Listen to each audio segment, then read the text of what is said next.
we're going to do some notes. So this is primitive versus object data with methods.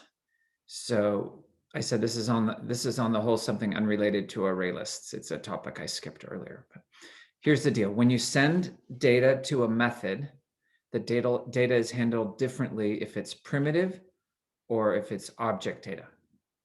So specifically, when you send a primitive piece of information to a method like an integer, Java sends a copy over. So anything you do in the method to that data only exists in the method. The original data isn't changed. So when you call a method with an integer or a double parameter, the original variable that you, the code that called the method, that variable is not changed. When you send over an object or any other sort of reference or class data, like a string or an array or a frog class or a student class, any of the custom classes, if you send a custom class or any other object data over to a method, changes to that variable do affect the original data. I'm going to show you an example because it makes more sense. So here's a little, let's look at the scenario. We've got public static void main. I made a variable x, I put 7 in it. I call this method, do it with x, and then I'm printing out x. And let's look at this method, do it. It says n equals n plus 1. So it's just adding 1 to the variable. So a lot of people would say, oh, what's going to get printed out is 8, because we started with 7. We sent over the thing that said increase it by 1, and then we printed it, right? But this is exactly what I'm talking about. When you call a method with a primitive variable, it sends a copy to the method. So what got sent over here is not actually x, but a copy, which now is stored in this method. It's stored in a variable called n. And then for a moment, n is 8. But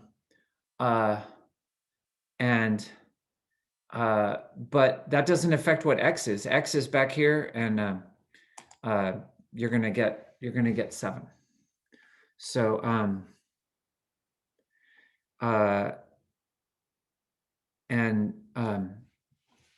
Jackson had a question.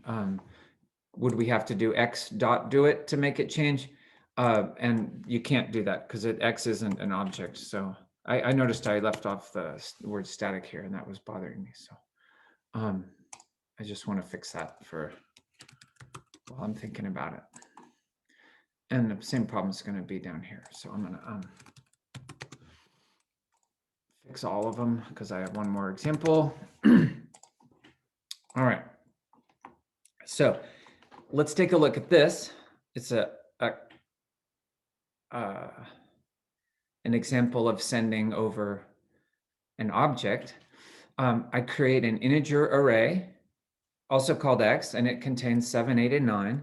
And then I call do it with x, and then I print out the first element of x.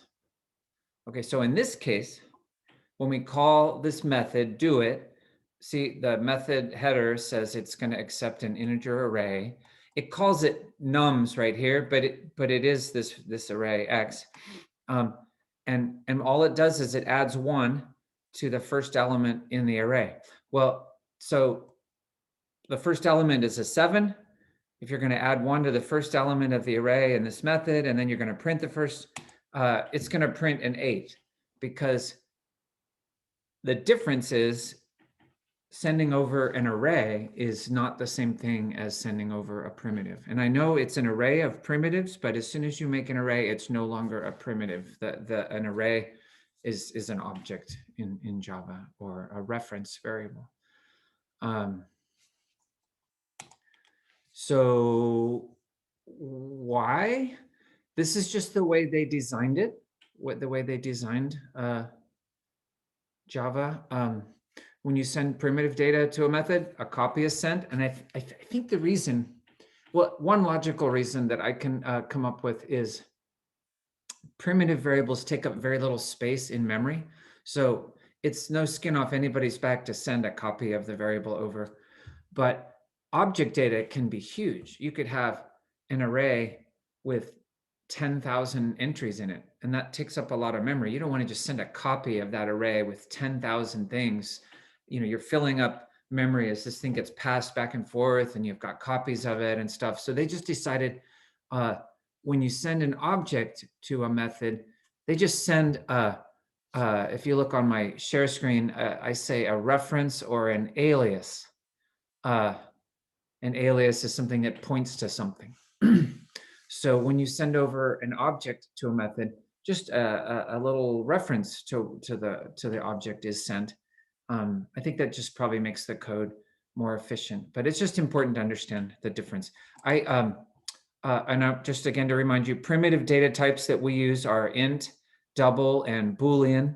There's also a variable type called a char, which is just a single character, but that's not part of the AP specification, so we don't bother learning it. But there's other primitives, but you don't need to know them right now. And then object data types that we use are strings, capital I integer, capital D double. The frog is an object.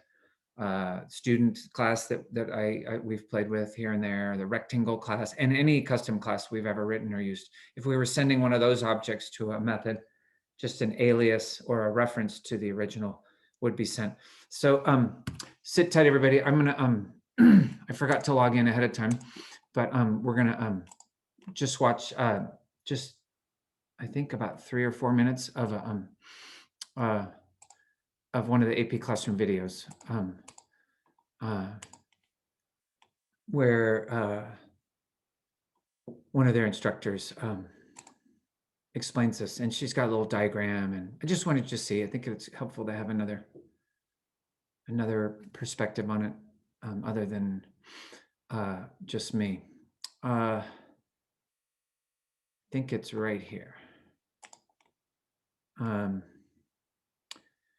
And just so it doesn't bother you ahead of time, I say alias, she says alias. I think I'm right, but we're not going to fight about it. I'm going to start us out. Changes the state of the actual object. All right, so she's already done because I watched this section yesterday. Okay, so if you just also, everybody raise your hands if you can't hear her. I think you'll be able to hear her. Let's look at an example to make that a little clearer. Here's a class logic errors. I think you probably have an idea that there are some problems in this class. It has an increment param method and it has a main method. We want to know what is output when this program is executed. So go ahead and pause the video and see if you can determine that.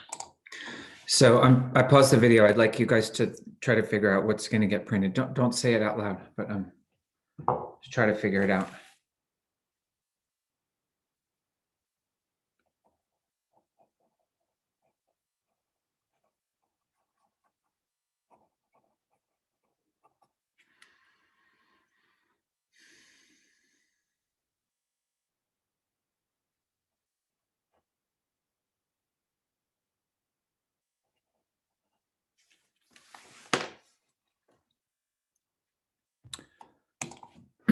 I'm resuming. Okay. Hopefully you paused the video. Oh, we did. When we run this program, 2 variables are created, x and a. Let's look at the process. Running this program will run main first. So the first line that we'll execute is x equals 33. We create a variable in memory named x. It has the value 33. Next, we call increment param and pass in the value x. Calling increment param creates a variable a. Passing in x assigns the value 33 to a. Notice x and a are 2 totally separate memory locations. So when we go into this method and do a++, a changes to 34, but x remains at 33. When this method continues on and prints A, 34 is displayed in a console window. But then the increment param method is done, and we return to main and print X, and X is the value 33. How does this look different if the parameters are referenced instead of primitive? So here we have a class mutable. It has a data member value. You could go back to 5.1 if you need help with data members. It has a constructor. You could go back to 5.2 if you need help with constructors. It has a mutator. Mutators are gone over in 5.5. In this mutator, value is changed by incrementing it by 1. And it has an accessor. You could go back to 5.4 if you need some help with accessors. An instance of this class, meaning an object you create with the mutable class, is considered mutable because this class contains a mutator method, a method that can change its instance value. Increment value does that. So let's look at a class permanent change that uses the mutable class. We want to know what is the output when this program is executed. Pause the video and see if you can figure it out. Here's the mutable class if you need to refer back to it. Okay. So see if you can figure out what's printed, what's going to get printed. There's a lot on the screen, so I'll give you a minute. I'm going to read it too.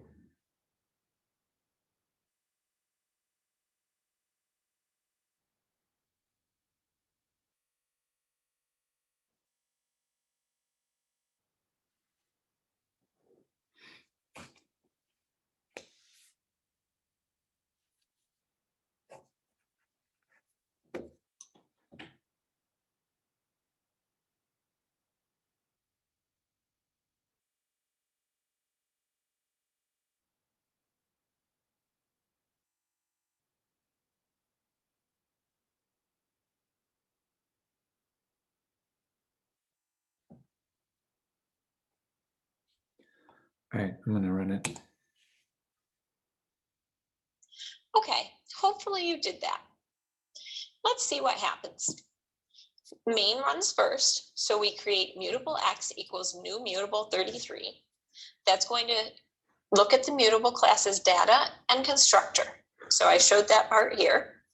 And so a place in memory named x refers to a mutable object, which has a data member value, and then value will contain the primitive value of 33.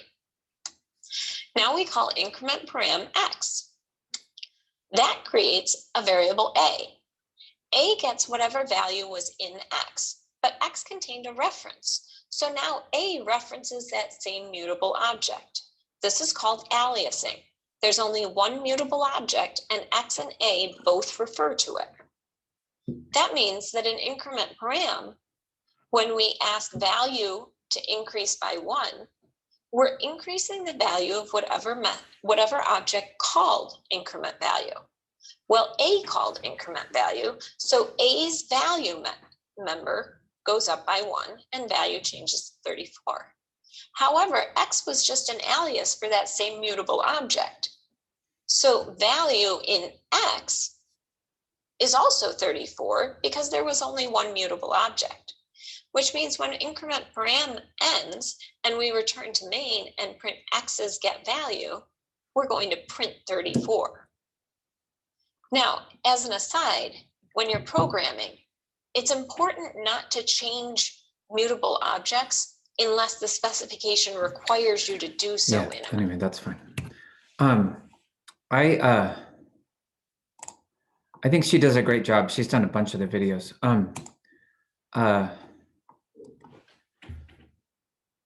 What I find jarring is how she calls the variables in a class data members. I'd never heard that before.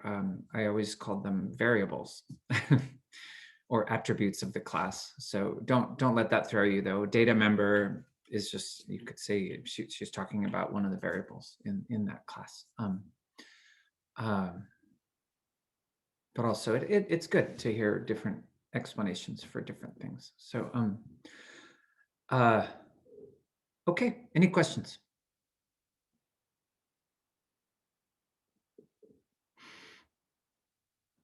I'm not quizzing you on this today. I needed you to know it, and I just shoehorned it in today. Okay, so now we're going to go on to notes 7.3, traversing array lists. So ready or not, here we go.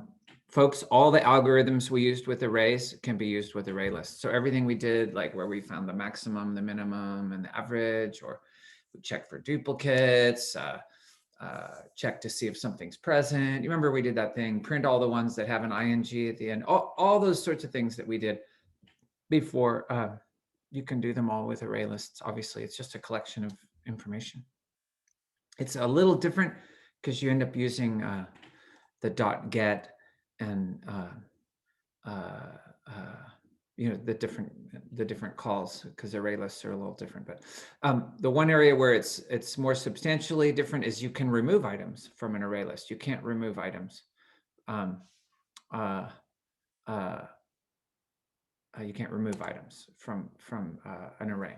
Okay, so I say it again. In general, traversing an array list is almost the same as traversing an array. So here's an array list called words, and I think if it's just a regular array, this would be words.length. And then down here, instead of dot get I, we'd have the square brackets with the I inside the square brackets.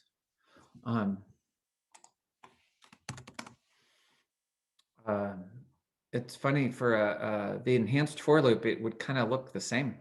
So, because you don't have to do the dot length or dot size.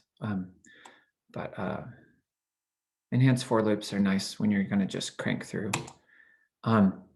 So the place where it's where there's a difference, a big difference, is that with array lists, you're able to delete things. And that's the remove method. And then here's the number one thing about deleting. When you plan on removing items while using a loop, start from the end and work backwards instead of starting with like I equals 0 and moving forwards. Because when you delete an item from an array list, all the items later in the array list bounce down one index level. And so you can end up skipping things accidentally or accidentally making your program crash. I'm going to show you an example. This may look overwhelming, but bear with me. This is an example where removing doesn't work like we hoped it would. So I made an array list called words. I added good, bad, ugly, good, good. I printed out what it was before I did this loop. And then I did a for loop starting at 0 and going up to just under the size. And I'm checking, hey, if words.getI.equals good, words.remove I. So you'd be like, what's wrong with this code? It's going to remove all the goods. Well, it actually doesn't. So it removed the first good and it removed one of these goods, but there was still a good left over. You'll just have to trust me. I literally copied and pasted the code and verified that I was not telling you a lie. So what's up is when you, like I said, when you delete one of the elements, when you remove an element, then all the later elements drop down a number, but your for loop is going to go ahead to the next number. So it ends up skipping one. And a real easy way to avoid this problem is simply to start at the end and work backwards. And it's never a problem if you start at the end and work backwards. If you're deleting things, the next time through the loop, the counter variable is one less, right? So it'll just, you'll never have any problem. So this is the same code. All I did was change the for loop declaration. I started at words.size -1, and I keep going as long as I is greater than or equal to 0. And then we go down 1 each time. And then when you do that, then it removes all the goods. And we're just left with the bad and the ugly.